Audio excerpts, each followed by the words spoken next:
Shirt of the day. Now it's time for a watch pile and reading pile because I have some books. Anyway, roll that beautiful gore footage.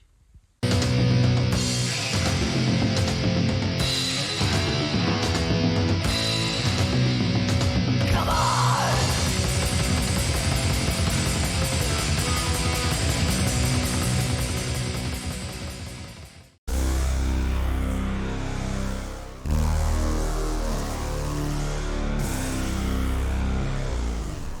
Hey everyone, so today I want to talk about my little watch pile.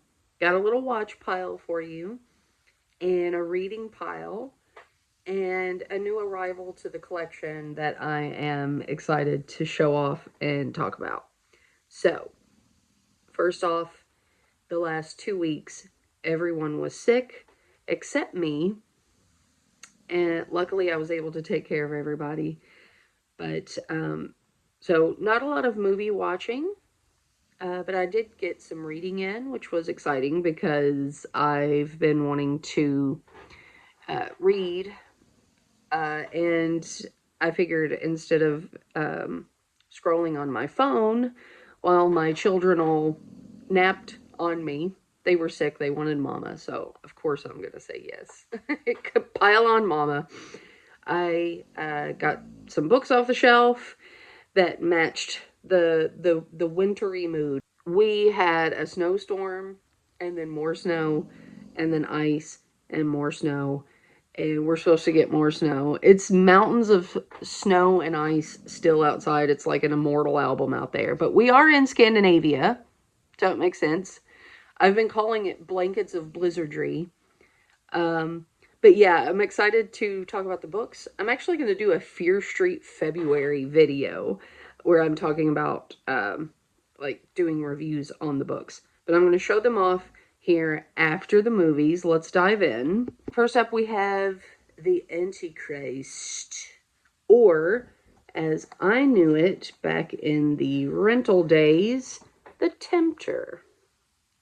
I threw this on the Friday before everybody got sick. I wanted a comfort movie. I usually try to take Fridays easy and chill and relax and prepare for the weekend. And I wanted a comfort movie. This is a comfort movie for me. I know that's probably wild and crazy, but I love this movie. It's one of those Exorcist ripoffs that I've seen more than The Exorcist. Came out in 1974. It's Italian. It's perfect. You have Mel Ferrer. You have Arthur Kennedy. Carla Gravina in the lead role, who is just insanely perfect. I love her. I love this movie. Love the soundtrack. Ennio Morricone and Bruno Nicolai collaboration. Love the filming locations. Everything about this movie is perfect. Even the flaws are perfect. I can't rave about this movie enough, but this comfort film to the extreme. Yeah. So that our big beefy dog is snoring, and he's getting some sound sleep. So you may hear that in the background. Maybe not. I hope it's picking up, or else I'm just looking like a chode. Anyway, next up we have Absurd, also known as Horrible, also known as Grim Reaper in the States. I think that was a cut version, maybe? I'm not sure. Also known as Anthropophagus 2, or Anthropophagus 2, however you want to say it. I say it both ways, actually. Anyway, Absurd from 1981. And it's absurd that this is a comfort movie for me, but it is. It has some pretty gnarly kills in it. The bandsaw through the head, a drill through the head. You got some guts. You got, oh, Annie Bell has a gruesome death in her head in an oven. She turns purple. Um, yeah, the last kill is great. The whole movie's great. It's fun. The Italians eat spaghetti while watching the Super Bowl. You know, where can you beat it? Michele Sophie shows up and he's on a bike, a motorcycle. Um, yeah, love this movie. Also, question, and feel free to sound off in the comments. A lot of people complain about Bob and House by the Cemetery. Why do people not complain about the kid in this movie? Just postulating. Um, I think this kid's hilarious, though. He throws this temper tantrum that's just fucking amazing. Like, he stomps in place, ah, and then the babysitter's like, shut the fuck up, you little turd. And then he's like, uh, obviously that's not exactly how it goes. But anyway, absurd. If you've never seen it, nice and gory. It's Italian. Has a great soundtrack. Uh, Edmund Purdom is even in it. Homeboy from Gates of Hell. The gumshoe detective from the beginning. The gumshoe. Anyway, and of course, George Eastman, lead role. How can you go wrong? How can you go wrong? Next up, Cries and Shadows. I finally got around to checking out this Blu-ray. We ordered this a while back, and I wanted to wait for the perfect time. All kinds of ephemera in here. I wanted to wait for the perfect time to throw this on, and I did. I found the perfect time. Another Italian Exorcist. I hate saying ripoff because I feel like that's demeaning towards the film. I feel like it's kind of derogatory. Because these movies, okay, yeah, they were inspired, we'll say inspired by The Exorcist. This one is from 1975, and yeah, quite an upgrade from the Cult Action, I believe, was the bootleg that I had years ago. And Cauldron does amazing work. They are one of my favorite film labels right now. They did my favorite release of The Gates of Hell. But this movie's fun. Some familiar faces in it. You have, I can't think of his name. I'll pop it on the screen. But he plays Xantoro in Hell of the Living Dead. He's in this. And Homegirl from Nightmare City is in this. Her death scene is very interesting. Yeah, it was like seeing it brand new because, again, it was just a shitty bootleg that I had. This was very crisp, very beautiful. The soundtrack is amazing. The extras on this Blu-ray are spectacular. So, yeah, very much enjoyed it. Very much looking forward to watching it again. Next up, another comfort movie, The Church. This is, man, it may be my top comfort movie. I don't know. It's high up there. This used to be the post-Wasteland movie that I would throw on when I got home after driving. And, you know, instead of unpacking everything, it was like, I'm throwing on a movie and relaxing before I get back into the groove of real life. But The Church, you guys, if you don't know already, Michele Sophie is just tops. I love every one of his movies. This is a top comfort movie for me. Love this release. Great extras. I could rabble on and on and on about this movie. Why I love it, how much I love it. I'm sure a video is coming someday soon about me talking about it. Yeah, and yeah, don't get me started on the soundtrack. Oh, and the lead actor in this movie, I'm sorry, I don't know his name. He's in Madonna's Bad Girl music video from the early 90s off of her Erotica album. Yeah, I think that's funny. And Anyway, I love this movie, and yeah, a video will come someday soon about me talking about it. Yesterday, I threw on Dead Kids as I wrapped Sullivan's birthday presents, and comfort movie. Yet again, comfort movie. The Chode Fest that I recorded of this is hilarious. So I'm going to start a Patreon soon and start uploading these probably sometime in the summer. Upload all of my Chode Fest tapes. I'm also going to make a Chode Fest tape video talking more about it. Oh, and the Antichrist was is a lost Chode Fest that I recorded. I didn't like it, I think, or something like, and I taped over it. I don't know. I'm hoping that I actually find it and remember, like I'm misremembering, and that I actually still have it. I'm hoping that that may be the case. I don't know. Okay, and then my little reading pile. We were getting lots of snow. The children were sick. I didn't want to be on my phone, so I grabbed Ski Weekend.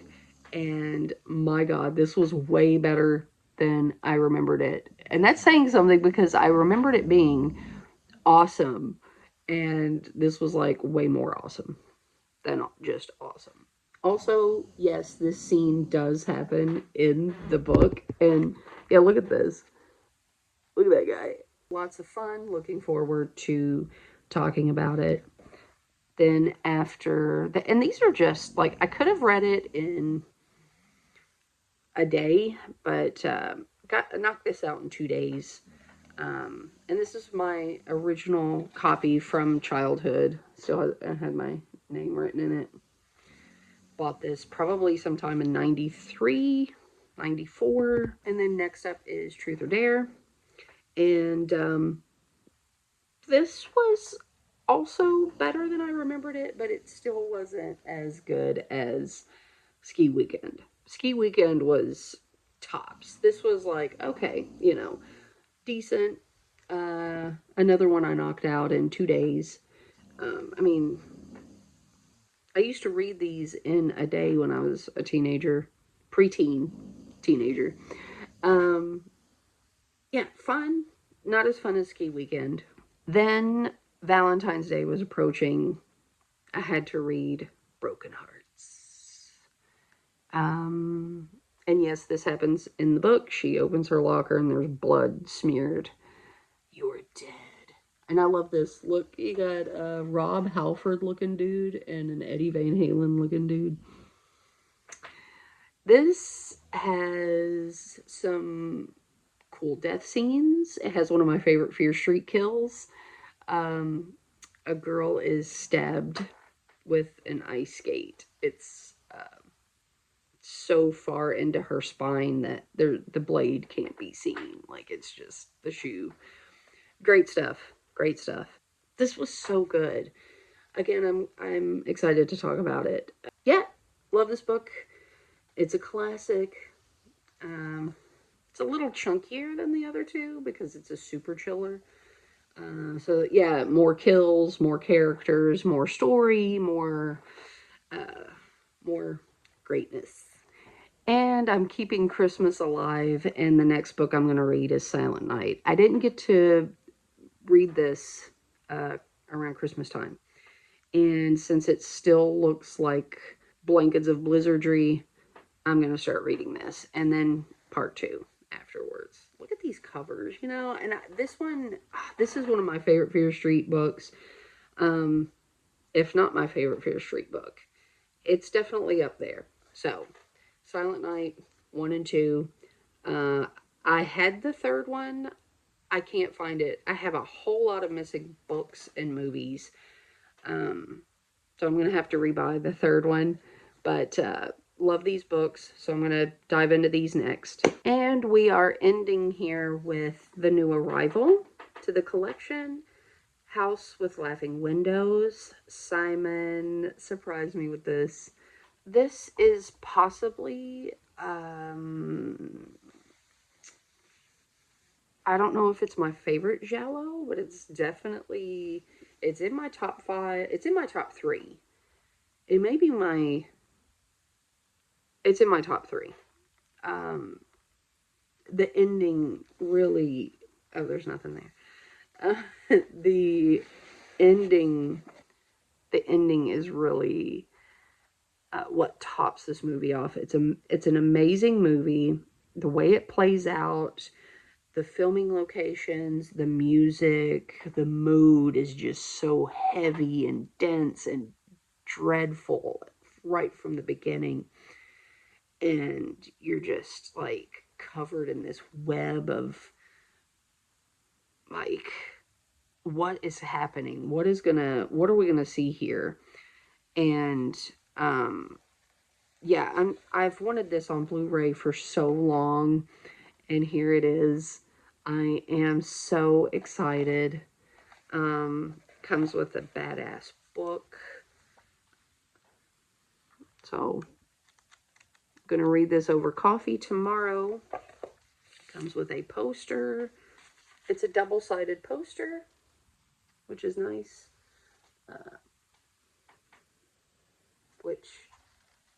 This is cool. I'm actually not,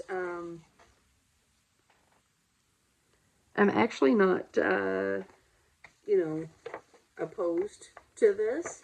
This is way cooler, obviously. This is the original image. Yeah, I love this movie. Again, probably, oh God, it's almost my favorite giallo. But you have Eyeball, Deep Red, Lizard in a Woman's Skin, so many great gialli. But yeah, this is like if someone were to ask me, what is your favorite giallo? This is going to pop into my mind. It may not be the first, my top pick. It's hard to pick, but this is up there, and I'm excited to see how this Blu-ray looks. Okay, so this is the pile. This is the stack of watched and read and to be watched and to be read. Yeah, good stuff. Man, I went right to the source of things. Went right to the source of comfort. Anyway, I hope you enjoyed the video. Alright, that wasn't too bad. Leave in the comments what you're watching, what you're reading, what you want to watch, what you want to read. Yo, what's up? Just comment and say what's up. Leave an emoji. I don't care. Let me know you're out there. Don't lurk. Anyway, till next time, dismissed. Break it away.